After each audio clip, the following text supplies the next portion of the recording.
ఓం శాంతి. బ్రహ్మబాబా జీవిత చరిత్ర కంటిన్యూ చేస్తున్నాం. ईश्वरीय ज्ञान की एक झलक। ईश्वरीय ज्ञान द्वारा अतीन्द्र सुख का अनुभव करते हुए अनेक अनेक नर नारी आत्मिक उन्नति कर रहे थे। उन दिनों में बाबा जो ज्ञान देते थे और उस ज्ञान से अनुभव होता था, उसका एक झलक ब्रह्म कुमारी हृदय पुष्पा जी ने इस प्रकार दी। సో ఆ రోజులో ఈశ్వరీయ జ్ఞానం అతీంద్రియ సుఖాన్ని అనుభవం చేసింది. ఈ ఆత్మిక ఉన్నతికి ప్రతి ఒక్కరికి మార్గాన్ని చూపించింది. సో ఇదే ఈశ్వరీయ జ్ఞానం యొక్క అనుభూతి. ఈ విధంగా బ్రహ్మకుమారి హృదయ పుష్పదాది ఈ విధంగా తెలియజేశారు.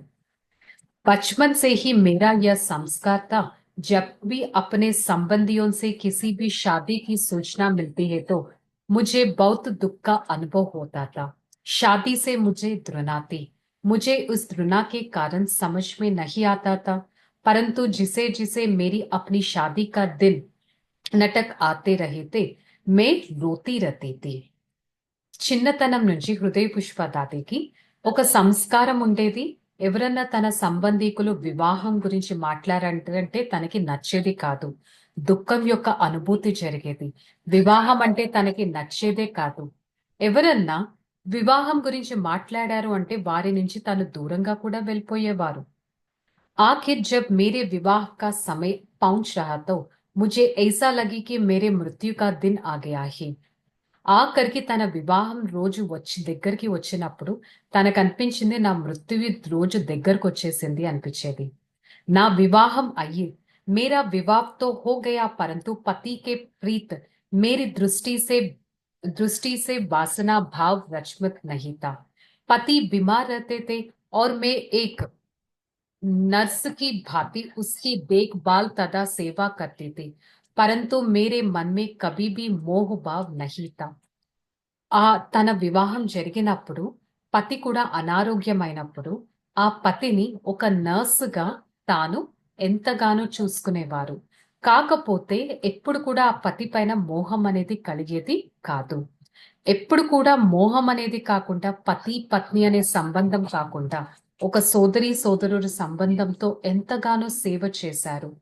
ఎంతగానో సేవ చేశారు అంటే ఆ సేవ పట్ల తనకి ఎప్పుడు అలసట కూడా రాలేదు. ఈ విధంగా 6 మాసాలు గడిచింది. తన తల్లి తండ్రి కూడా ఈ విషయం విని చాలా దుఃఖితులయ్యారు.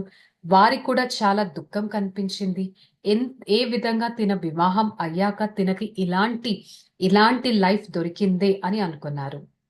వారి లౌకిక సోదరుడు 17 సంవత్సరాలు, అతను 17 సంవత్సరాలకే శరీరాన్ని వదిలేశారు. ఆ దుఃఖం తన మాతాపితని ఇంకా తృంగితులుగా చేసేసింది.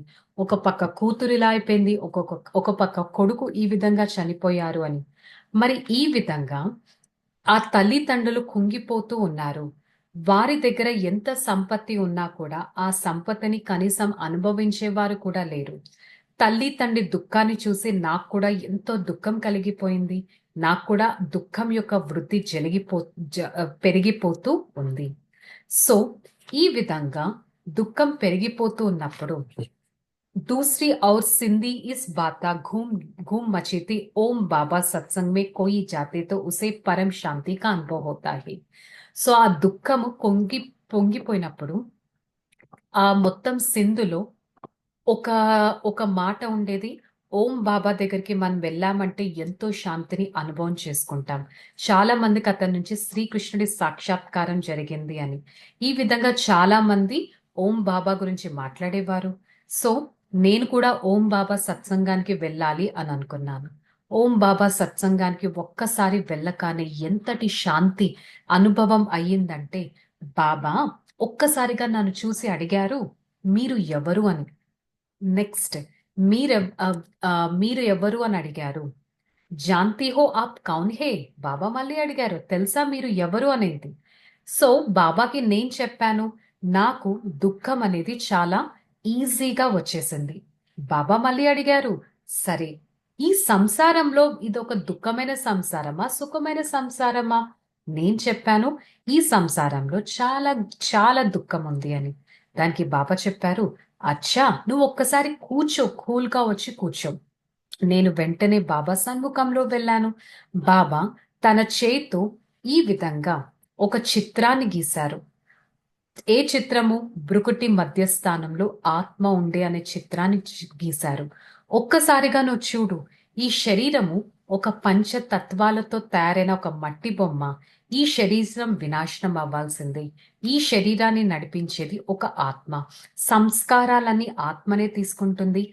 ఆత్మనే చైతన్యము, అవినాశి, అనాదిగా ఉంటుంది అని ఈ విధంగా బాబా హృదయ పుష్పదాదికి ఆత్మ యొక్క సాక్షాత్కారం చేయించారు. నెక్స్ట్ ఏంటి అనేది మనం రేపు కంటిన్యూ చేద్దాం. ఓం శాంతి.